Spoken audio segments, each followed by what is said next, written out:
2 Kings 5. Now Naaman was commander of the army of the king of Aram. He was a great man in the sight of his master and highly regarded, because through him the Lord had given victory to Aram. He was a valiant soldier, but he had leprosy. Now bands of raiders from Aram had gone out and had taken captive a young girl from Israel, and she served Naaman's wife.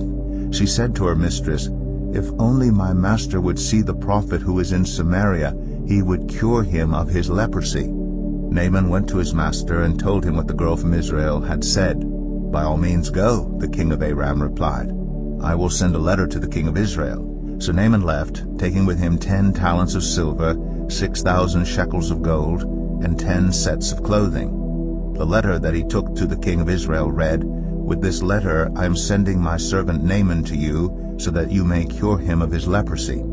As soon as the king of Israel read the letter, he tore his robes and said, "Am I God?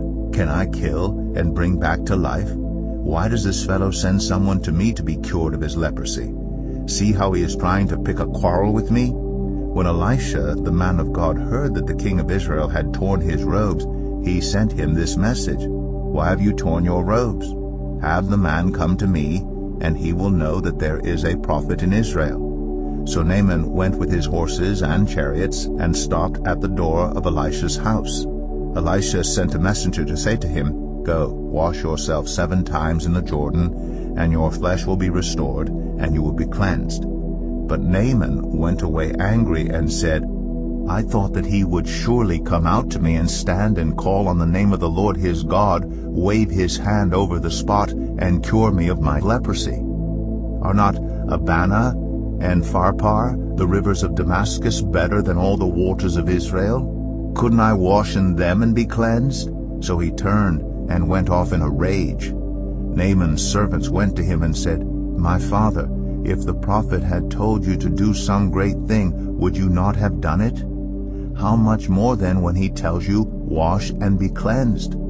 So he went down and dipped himself in the Jordan 7 times, as the man of God had told him, and his flesh was restored and became clean, like that of a young boy. Then Naaman and all his attendants went back to the man of God.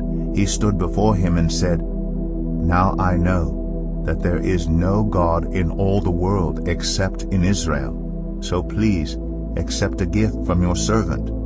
The prophet answered, "As surely as the Lord lives, whom I serve, I will not accept a thing." And even though Naaman urged him, he refused.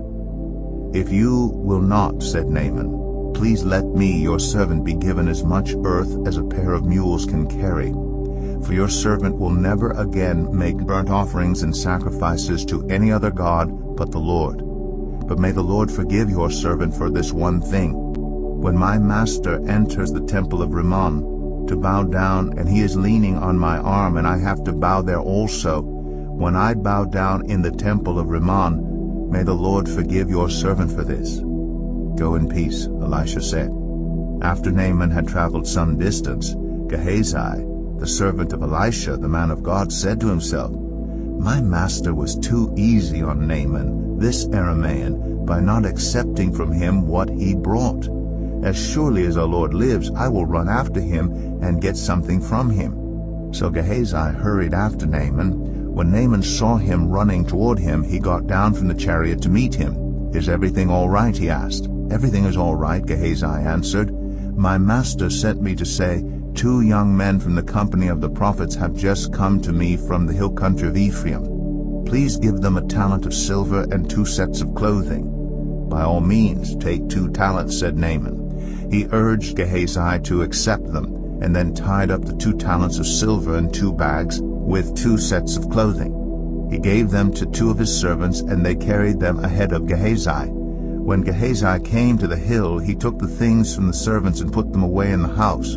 He sent the men away, and they left. When he went in and stood before his master, Elisha asked him, "Where have you been, Gehazi?" "Your servant didn't go anywhere," Gehazi answered. But Elisha said to him, "Was not my spirit with you when the man got down from his chariot to meet you? Is this the time to take money or to accept clothes, or olive groves and vineyards, or flocks and herds, or male and female slaves? Naaman's leprosy will cling to you and to your descendants forever." Then Gehazi went from Elisha's presence, and his skin was leprous. It had become as white as snow.